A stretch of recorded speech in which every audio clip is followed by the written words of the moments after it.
La lourde tâche dans les 12 prochaines minutes de faire cette vidéo, de partager le fond de ma pensée, d'aller dire au revoir à tout le monde parce qu'on part de Bodrum et de ne pas perdre l'amitié que j'ai avec Florent si je suis en retard parce que c'est lui qui m'amène à l'aéroport. Bref, on part de Bodrum, c'est la fin et je voulais vous partager quelque chose qui me tient à cœur, que j'ai sur le cœur et que j'ai dans la tête depuis un petit moment et je savais pas trop comment le tourner. Désolé pour le bruit.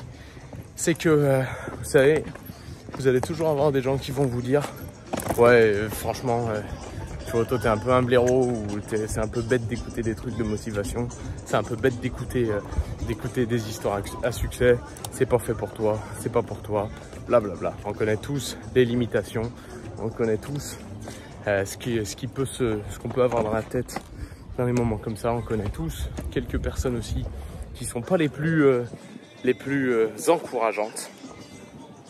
Et pourquoi maintenant tu dois absolument écouter des discours motivants et des discours de motivation et des histoires à succès? Pas nécessairement pour repartir surexcité, pas nécessairement pour être plein d'énergie ou autre, mais parce que, quoi qu'il arrive, quelle est l'autre alternative? Comment justifies-tu d'avoir des informations entrantes autres que celles qui vont te motiver, qui vont te donner de la force et qui vont te faire sentir plus excité, plus enthousiaste par rapport à ta vie? Donc, il y a ce grand truc en ce moment, j'ai l'impression, où t'es un peu un blaireau si t'écoutes des trucs de motivation, t'es un peu un idiot si tu crois dans les histoires à succès, t'es un peu un idiot si tu crois à tout ce qui se passe sur internet ou ailleurs ou les histoires qu'on te raconte. Et ben moi je suis aussi là pour vous dire, quoi qu'il arrive, tu dois faire le filtre et tu dois être capable d'en prendre le bon. Et c'est un peu de tendance d'être très rationnel, de dire ça marche pas, ça c'est comme ci, ça c'est comme ça marche pas vraiment, ça c'est plutôt comme ci, ça c'est plutôt de cette manière, ça c'est plutôt pour tel type de gens, voilà pourquoi eux ils peuvent réussir, voilà pourquoi toi ça marchera pas, voilà pourquoi toi c'est différent, et blablabla, et blablabla, et blablabla, et blablabla. À un moment donné, tous les gens qui ont globalement la vie qu'ils veulent, ils ont pris le parti de pas écouter pleinement les discours négatifs, les discours limitants, les discours réducteurs, et ils ont pris le parti de se dire et si moi j'y croyais pour moi-même, et si moi aussi je devenais quelque part un début d'histoire à succès. Et ça paraît bête, mais c'est essentiel, parce que sinon tu vas te limiter, sinon tu vas forcément pas oser y aller à fond, forcément tu vas toujours te dire que c'est plutôt pour les autres et pas pour toi, et puis tu commences à être, et ça c'est le pire du monde, tu commences à être un peu désenchanté, tu commences à être un peu cynique, tu commences à être un petit peu aigri. Et là, c'est la voie vers le nulle part. C'est la voie vers une vie de misère, c'est la voie vers une vie triste, c'est la voie vers une vie de regret et de remords. Et là, tu as le choix. Oui, des fois, si tu n'écoutes que des discours de motivation, et la nuance, c'est que tu passes jamais à l'action, ce sera jamais bon, tu y arriveras jamais, tu n'arriveras jamais à faire ce que tu veux.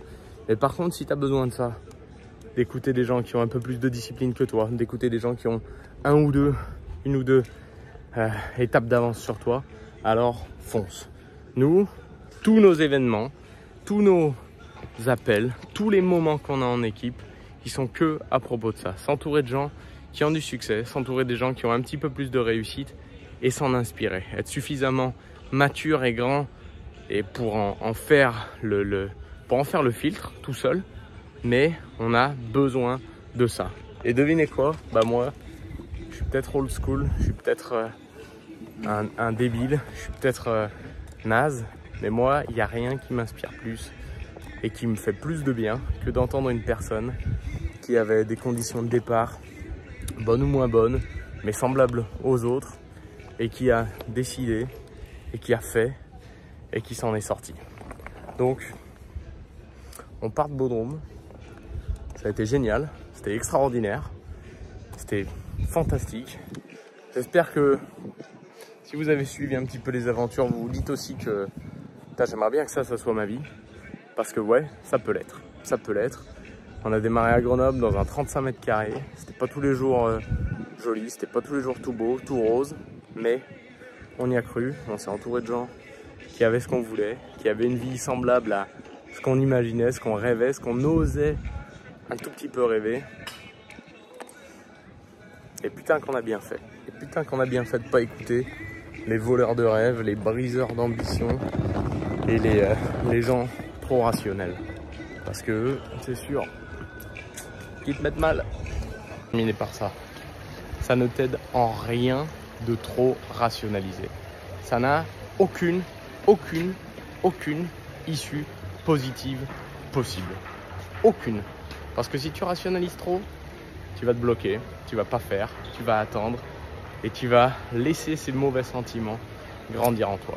Ça n'a aucun intérêt de rationaliser à 100%.